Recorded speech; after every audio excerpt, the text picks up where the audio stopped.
माननीय सदस्यगण, हम 18वीं लोकसभा के दूसरे सत्र की समाप्ति की ओर आ गए हैं। ये सत्र 22 जुलाई 2024 को प्रारंभ हुआ था। इस सत्र में हमने 15 बैठकें की थी, जो लगभग 115 घंटे तक चली।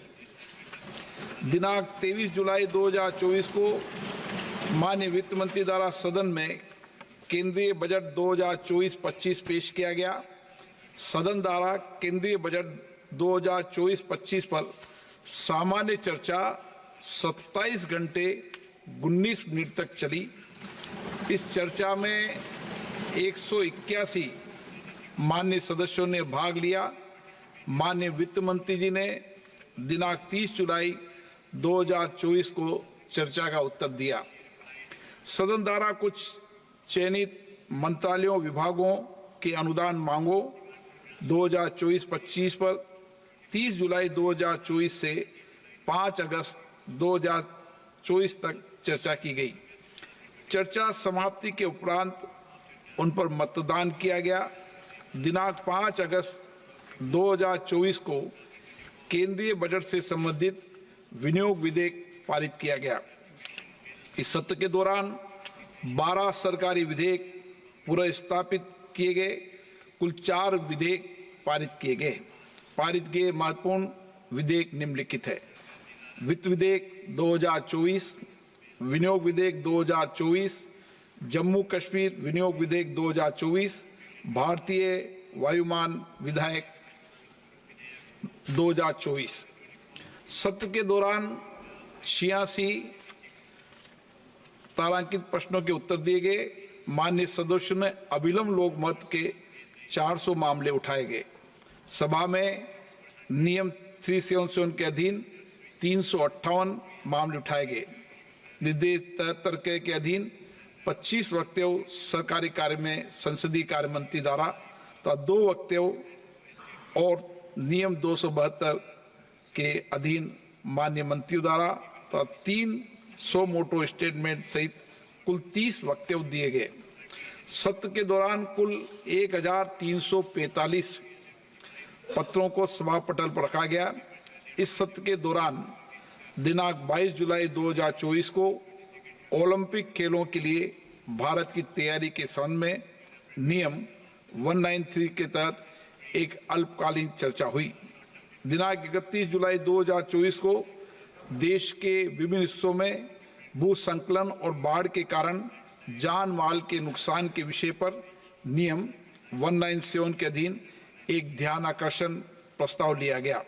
सत्र के दौरान 65 गैर सरकारी विधेयक पुनर्स्थापित किए गए।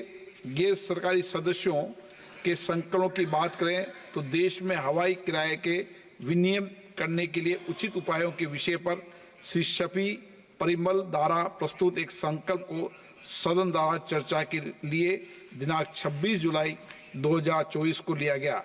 हालांकि इस संकल्प पर चर्चा पूरी नहीं हुई।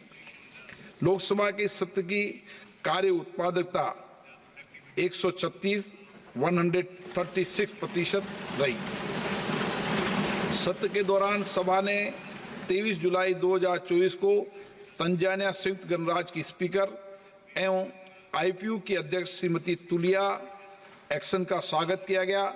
दिनांक 1 अगस्त 2024 को जापान से आए संसदीय प्रतिनिधिमंडल का भी हार्दिक स्वागत किया गया। माननीय सदस्यगण, मैं सभा की कार्रवाई को पूरा करने में सभापति तालिका में शामिल अपने माननीय साथियों उनके योगदान के लिए आभार व्यक्त करता हूं।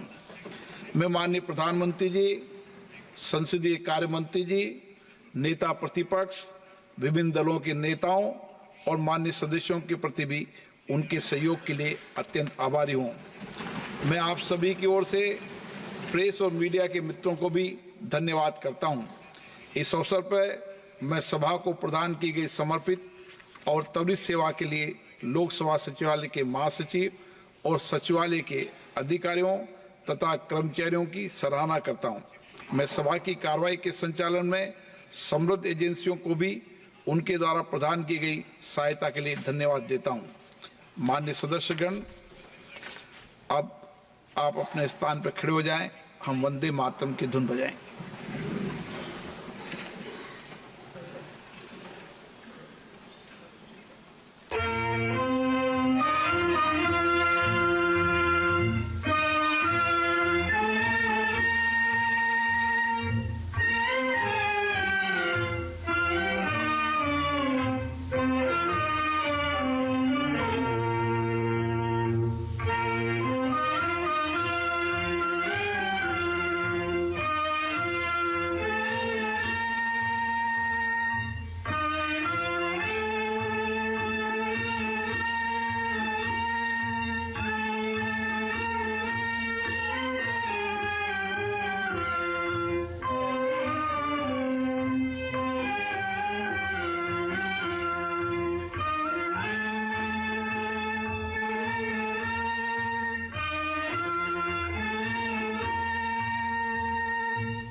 सभा की कार्रवाई अनिश्चित काल के लिए स्थगित की जाती है।